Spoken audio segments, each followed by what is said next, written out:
हाय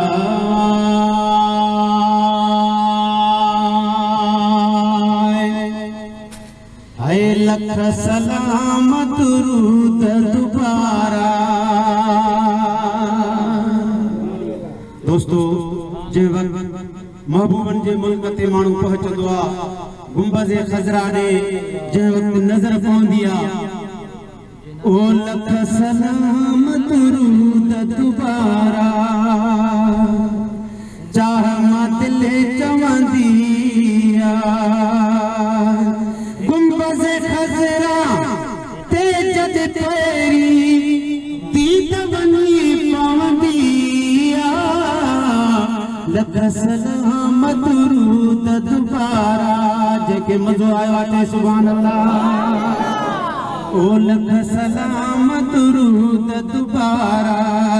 चाह मां दिल चवंदी आ हाय गुंबज़ खज़रा ते जद तेरी दीद वनी पवंदी आ लख सलाम दुरूद दोबारा।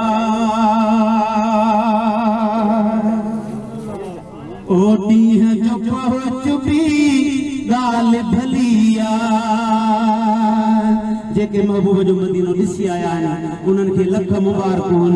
जेके न ॾिसी आया आहिनि अल्लाह कंदो उन्हनि खे महबूब जो दीदार थींदो। हे ॻाल्हियूं ॿुधंदव इंशाअल्लाह अव्हां खे महबूब ज़रूर घुराईंदो। सुभान अल्लाह चओ।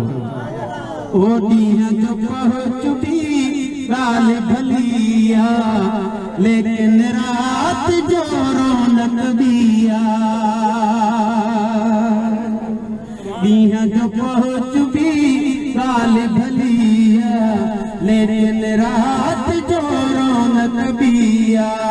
ओ जबल वॾा जीअं तपती जानी जबल वॾा जीअं तपती जानी बेतर सिक वधंदी आ लख दुरूद सलाम दोबारा। हाय चाह मां दिल चवंदी आ सुभान अल्लाह। ओ मुश्किन अतरन जामण पधरा मिठड़े मदीने जामण पधरा। हाय मुश्किन अतरन जामण पधरा मिठड़े मदीने जामण पधरा। राबित खां इश्क रसूल में राबित खां इश्क रसूल में हर हिक जी रोंदी आ लख दुरूद सलाम दोबारा।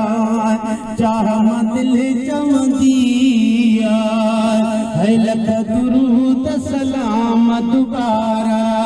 चाह मां दिल चवंदी आ हाय गुंबज़ खज़रा ते जद तेरी दीद वनी पवंदी आ लख सलाम दुरूद दोबारा। ओ पंध पुश में बांधियड़ पके छाथो इश्क वारो पुश सोना ॿुधायो त मदीनो पाक घणो परे आहे। सुभान अल्लाह त चओ। ओ पंध पुश में बांधियड़ पके 500 किलोमीटर मके ओ पंध पुश में बांधियड़ पके 500 किलोमीटर मके ॼण त जहाज हलियो अज देखा। उतां जी जीप बि जहाज आहे ख़ुदा जो कसम। है ॼण त जहाज हलियो अज देखा।